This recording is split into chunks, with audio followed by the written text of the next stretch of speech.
Good morning student. आज फिर हम लोग क्लास 8 के लिए इतिहास पढ़ेंगे और जैसा कि मैंने कल ही बताया था कि आज हम लोग पढ़ेंगे डच ईस्ट इंडिया कंपनी।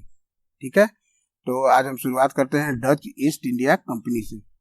1602 ईस्वी में डच ईस्ट इंडिया कंपनी की स्थापना वहां की सरकार की आज्ञा से हुई।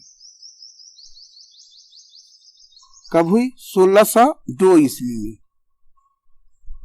1602 ईस्वी में डच ईस्ट इंडिया कंपनी की स्थापना वहां की सरकार की आज्ञा से हुई। उन्होंने अपने ठिकाने कोचीन, गोवा, दमन व दीव में स्थापित किए। उन्होंने अपने ठिकाने कहाँ स्थापित किए? कोचीन, गोवा, दमन और दीव में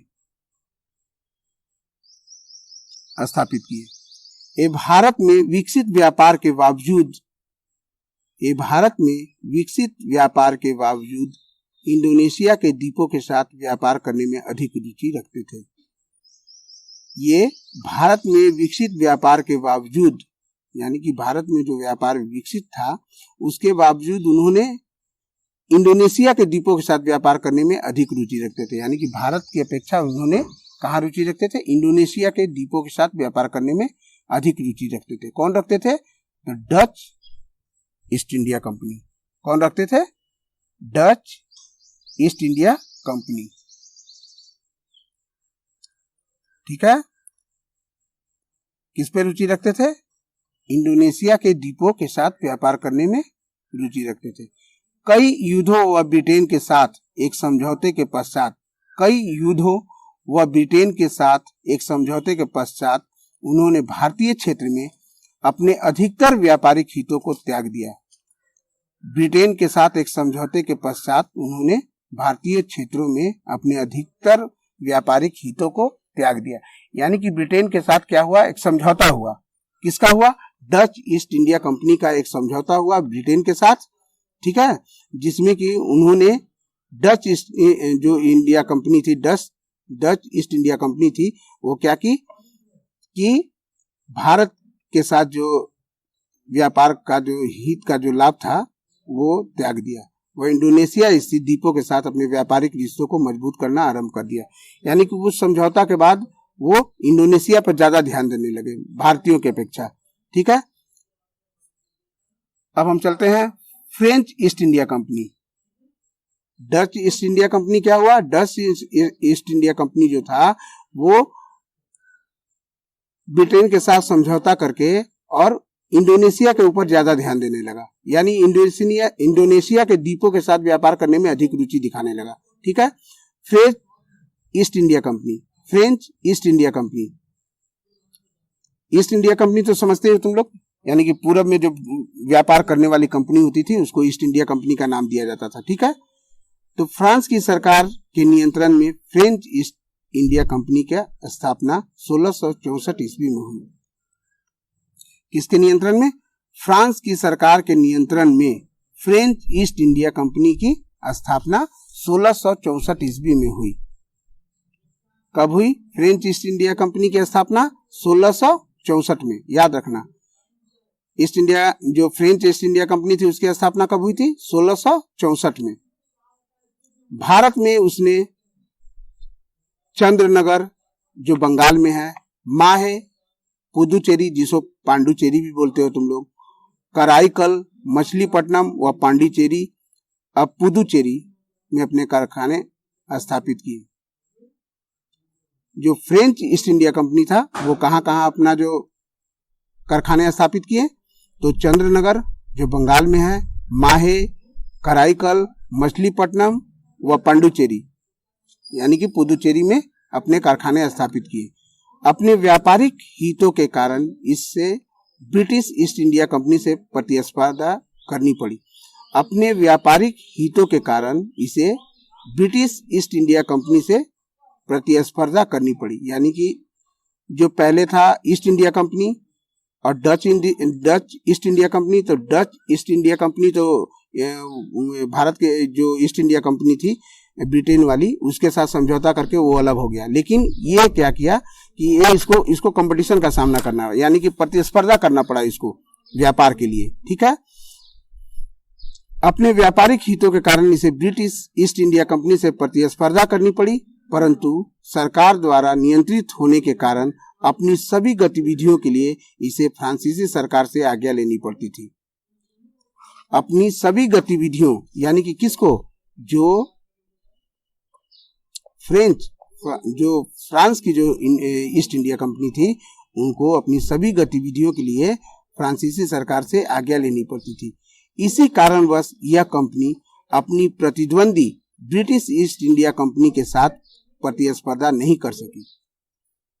इसी कारणवश यह कंपनी अपनी जो प्रतिद्वंदी मतलब क्या होता है, जो उसके विरोधी थे, ठीक है, यानी कि जो उसके समकक्ष उनके बराबरी के जो थे, उनके साथ वो प्रतिस्पर्धा नहीं कर सकी, क्योंकि ब्रिटिश कंपनी इसके मुकाबले एक अधिक स्वतंत्र इकाई के रूप में कार्य करती थी।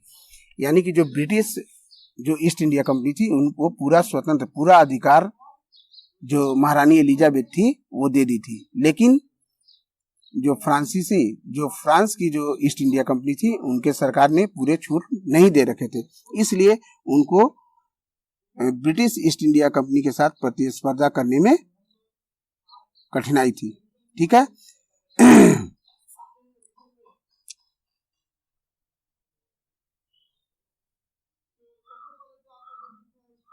व्यापारिक प्रतिद्वंदिता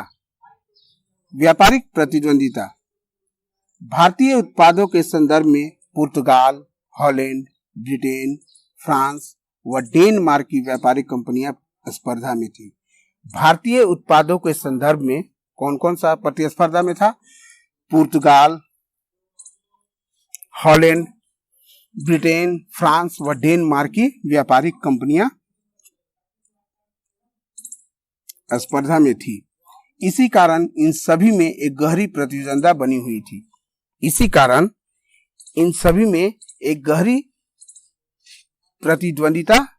थी। प्रतिद्वंदिता मतलब एक दूसरे से आगे निकलने का होड़। समझ में आ गया? सभी कंपनियों का एकमात्र उद्देश्य कम मूल्यों पर उत्पादों को भारत से खरीदकर यूरोप में ऊंचे दामों पर बेचते हुए अधिकाधिक लाभ अर्जन करना था। यानी कि सभी कंपनियां चाहती थी कि हम भारत से कम मूल्य पर खरीद के और उसको ऊंचे दामों पर बेचे और अधिक से अधिक लाभ कमाए। परंतु व्यापार का कुछ परिमाण सभी कंपनियों के परिपोषण के लिए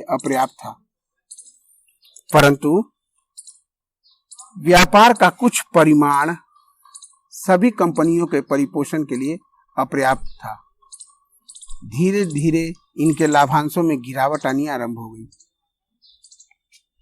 धीरे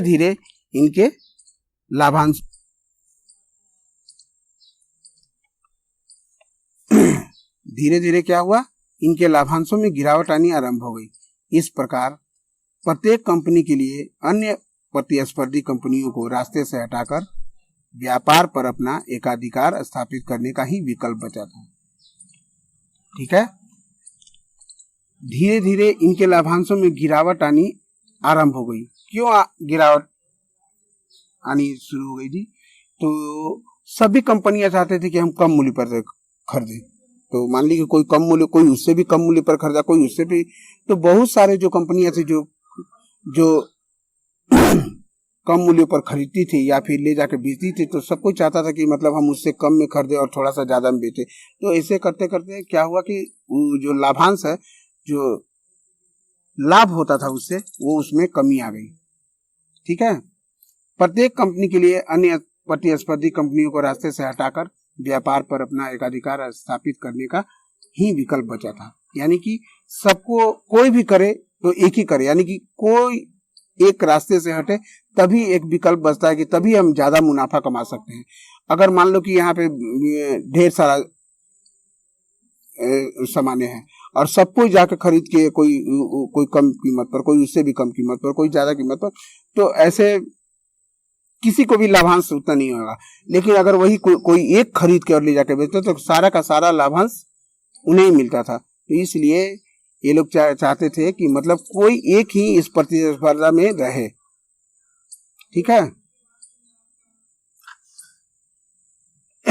व्यक्तिगत रूप से संचालित कंपनियां सरकार द्वारा समर्थित अथवा स्थापित कंपनियों के समक्ष टिकने की स्थिति में नहीं थी। जिनको वहां की सरकार के द्वारा पूर्ण स्वतंत्रता मिला हुआ था व्यापार के लिए, वही केवल टिक सकते थे, दूसरा कोई टिक नहीं सकता था। ठीक है। इन बड़ी कंपनियों ने अपनी अपनी सेनाओं का भी गठन कर लिया तथा अपने उद्देश्य की पूर्ति के लिए बल के प्रयोग से भी परहेज नहीं किया। बल के प्रयोग से भी परहेज नहीं किया, यानी कि इसको बलपूर्वक भी चाहते थे कि हम इस पर आधिपत्य अपना जमाए रखें। समय के साथ साथ पुर्तगाली, डच व डेनमार्क की कंपनियां भारतीय व्यापार से बाहर होती चली गई। समय के साथ साथ पुर्तगाली, डच व डेनमार्क की कंपनियां भारतीय व्यापार से बाहर होती चली गई। केवल फ्रांस और ब्रिटेन की कंपनियां ही भारतीय व यूरोपीय बाजार के बीच होने वाले व्यापार पर अपना आधिपत्य बनाए रख पाई। यानी कि जितनी भी कंपनियां आई, पुर्तगाली, डच, डेनमार्क, सब क्या हुआ, धीरे धीरे भारतीय व्यापार से बाहर हो गई। बचा कौन? तो फ्रांस की जो ईस्ट इंडिया कंपनी थी वो, और ब्रिटेन की जो ईस्ट इंडिया कंपनी थी, ब्रिटिश ईस्ट इंडिया कंपनी, वो, यानी कि फ्रेंच ईस्ट इंडिया कंपनी और ब्रिटिश ईस्ट इंडिया कंपनी। ठीक है। तो यही दोनों भारतीय और यूरोपीय बाजारों में अपना आधिपत्य बनाए रख पाई। ठीक है। यहाँ एक उपयोगी तथ्य है, उसको जान लो। सभी ब्रिटिश किलों में एक विशिष्ट क्षेत्र संरक्षित रखा जाता था। सभी ब्रिटिश किलों में, यानी कि जो भी, जैसा कि पहले पढ़े हो, जो कारखाने थे उनको किलेबंदी कर दी थी, कुछ को प्रोडक्शन के इस्तेमाल किया जाता था, कुछ को दस्तावेजों को संरक्षित करने के लिए रखा जाता था, कुछ को प्रतिनिधियों के निवास स्थान के रूप में। तो वैसे जो और भी थे, तो उनको क्या किया था, एक विशिष्ट क्षेत्र संरक्षित रखा जा सकता, जिसे व्हाइट टाउन के नाम से जाना जाता था। किसके नाम से जाना जाता था? White town. इस क्षेत्रों में भारतीयों के प्रवेश पर पूर्ण प्रतिबंध था। इन क्षेत्रों में भारतीयों के प्रवेश पर पूर्ण प्रतिबंध था, यानी कि उन्हीं के देश में और भारतीयों को ही प्रवेश नहीं दिया जाता था। ब्लैक टाउन्स, क्या बोला जाता था उसको? White towns. ठीक है। ब्लैक टाउन्स वह क्षेत्र था जहां स्थानीय लोग रहते थे। यह क्षेत्र ऊंची दीवारों से घिरे व्हाइट टाउन से काफी हटकर होता था, यानी कि व्हाइट टाउन में केवल ब्रिटिश ही रहते थे। व्हाइट टाउन में केवल ब्रिटिश ही रहते थे, और ब्लैक टाउन में लोकल जो निवासी रहते थे, स्थानीय लोग रहते थे, वो रहते थे। ठीक है। यह क्षेत्र ऊंची दीवारों से घिरे व्हाइट टाउन से काफी हटकर होता था, और जो व्हाइट टाउन है उससे काफी दूर होता था, ये अलग होता था। ठीक है। तो आज हम लोग बस इतना ही पढ़ेंगे। इसमें कुछ प्रश्न है, इसको लिख लो। फ्रेंच ईस्ट इंडिया कंपनी की स्थापना कब हुई? फ्रेंच ईस्ट इंडिया कंपनी की स्थापना कब हुई? फ्रेंच ईस्ट इंडिया कंपनी की स्थापना कब हुई? फ्रेंच ईस्ट इंडिया कंपनी ने भारत में कौन कौन से जगह पे अपने कारखाने स्थापित किए? फ्रेंच ईस्ट इंडिया कंपनी ने भारत में कौन कौन से स्थानों पर अपने कारखाने स्थापित किए? ठीक है। तो आज बस इतना ही। कल हम लोग कर्नाटक युद्ध के बारे में पढ़ेंगे।